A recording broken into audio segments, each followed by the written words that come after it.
today I feel honored because I am in front of wonderful women, and everything that has been done for today has been done out of love, out of care and commitment from a group of volunteers, women that see themselves just as special as you are. And I may have to go without a microphone for a little bit. Before we move on, I just wanted to remind the youth that there is a youth track downstairs. So if there's any youth here, see, everybody looks young to me. See, all of you are very young. If there's any youth, the youth track is downstairs. Okay. Okay? So we have some Latina sisters here, right? Yeah. You know, every time that I see Latinas and black women coming together, I feel a sense of powerful energy. You know why? Because we actually were taught to be really strong when we were little, didn't we? Yes? We were taught to be there for other people, right? To be there for others. And today, we're going to practice how to be there for ourselves as well. Yes. And do we know why? Because being able to care for others, it starts with self-care, right? With taking care of our own being. Yes? Yes.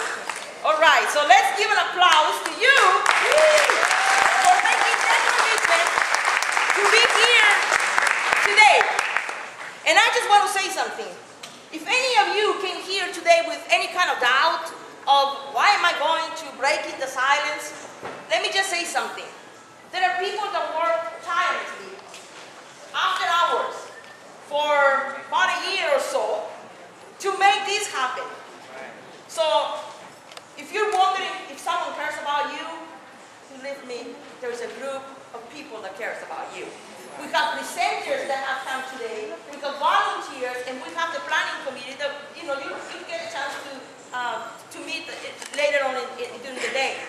But I just wanted to bring up to your attention that you are so special. So special. We are so special. And we have people today that put aside everything else so that they could be here for us, you. So, but let me before I introduce our first speaker, let me ask you to do an exercise with me. Please put everything down, stand up, and put your hands together. So you have one hand slightly shorter than the other. You do? All right. Now you pick that hand that is slightly shorter than the other one and put it right in front of you, like this. And I want you to trust me. Can you trust me? Yes. Okay. Now you stretch out that hand. You did?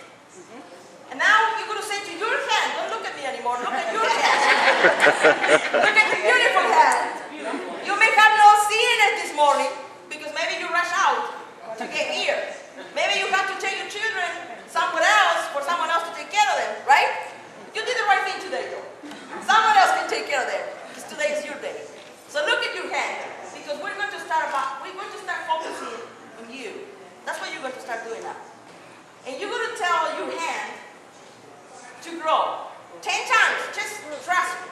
Grow, grow, grow, grow, grow, grow, grow, grow.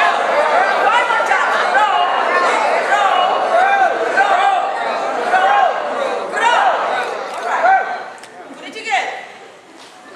See they grow.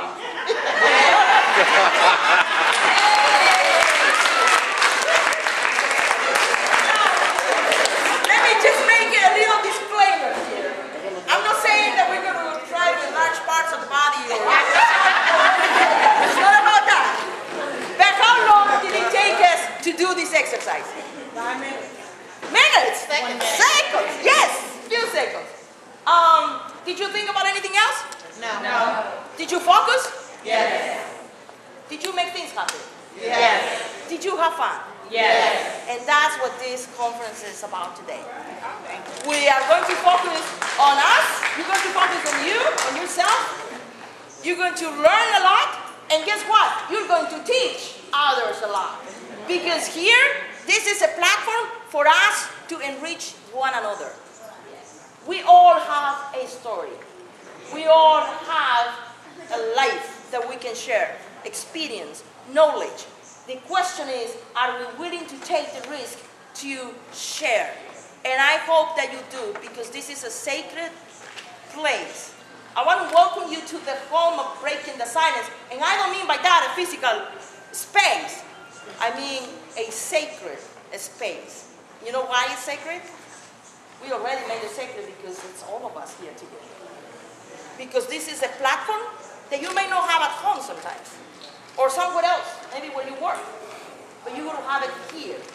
This is a place for us to just enjoy each other and enjoy ourselves and explore ourselves and love ourselves. Yes? Yes. All right. Please sit down. And let me ask you to take 50 seconds, 60 seconds, to honor the women that are physically no longer here with us. Yeah. So just 1 minute of silence. From starting now.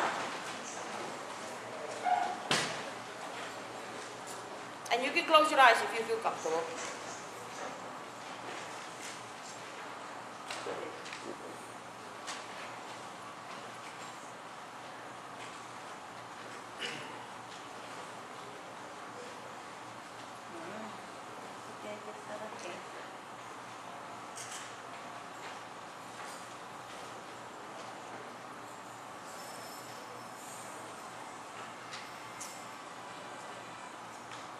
Thank you. And having done that, I honor you for being here, for taking this chance. And get ready, because you're going to have a lot of fun. Okay? Having said that, I would like to introduce our first speaker. She is Angela Miningfield, and she is the Vice President of Charles Drew University of Medicine and Science. I have to say something about this woman. You see how young she is? And she's already devoted over 20 years of her life to public service. That deserves an applause.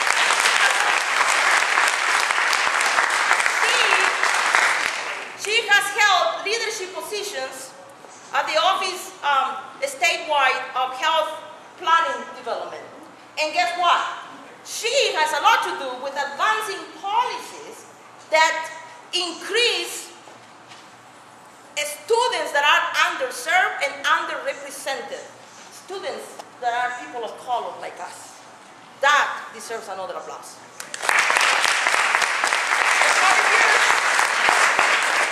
Good morning. Good morning. I say good morning. Good morning. On behalf of Dr. David Carlisle, President and CEO of Charles Drew University, I want to welcome you all to the Breaking the Silence Conference 4, What Self-Love Got to Do with It.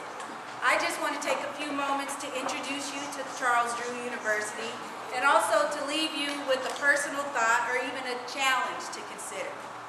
So first about CDU. CDU is a private university with a public mission. It is literally right next door to the King Drew Medical Magnet High School that we are at this morning. It was actually conceived by the Charles R. Drew Medical Society, and it was built in 1966 due to the Watts Uprising, where residents in this area demanded that they be given access to health care services and access to health professions education and training opportunities.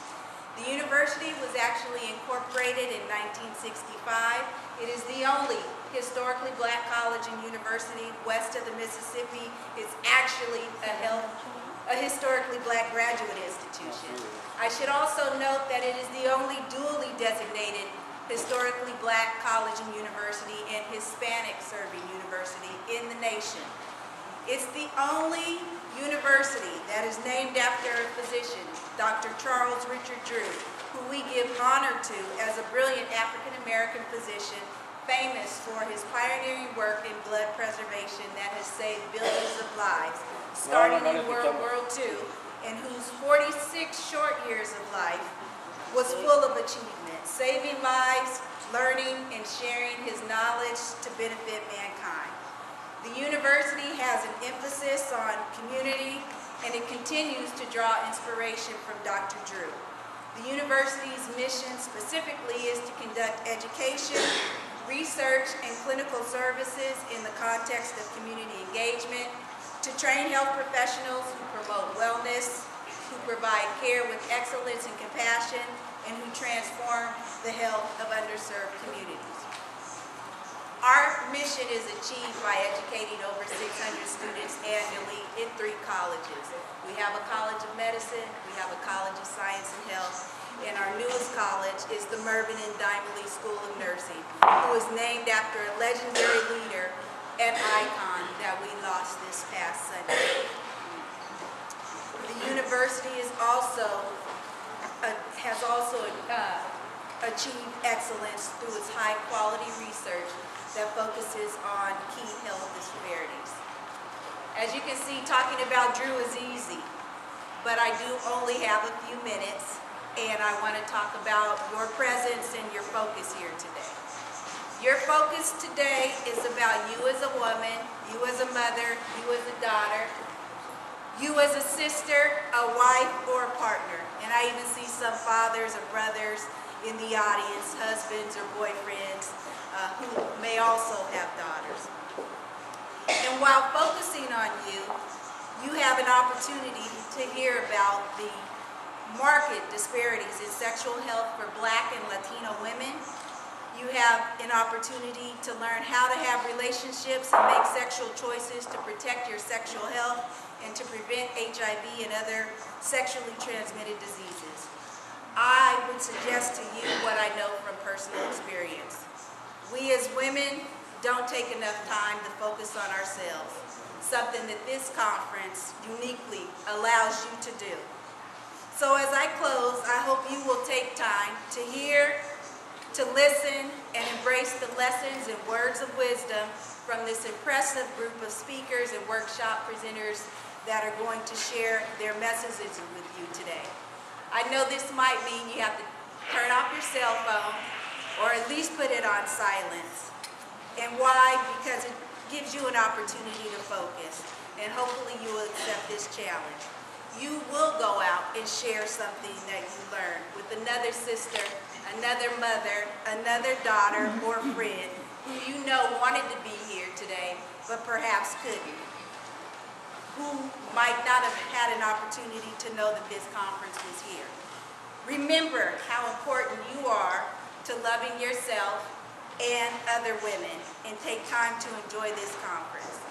And when somebody asks you, what's self-love got to do with it? Recall what your conference chair, Dr. Nina Harara, said in her letter, and simply say, everything.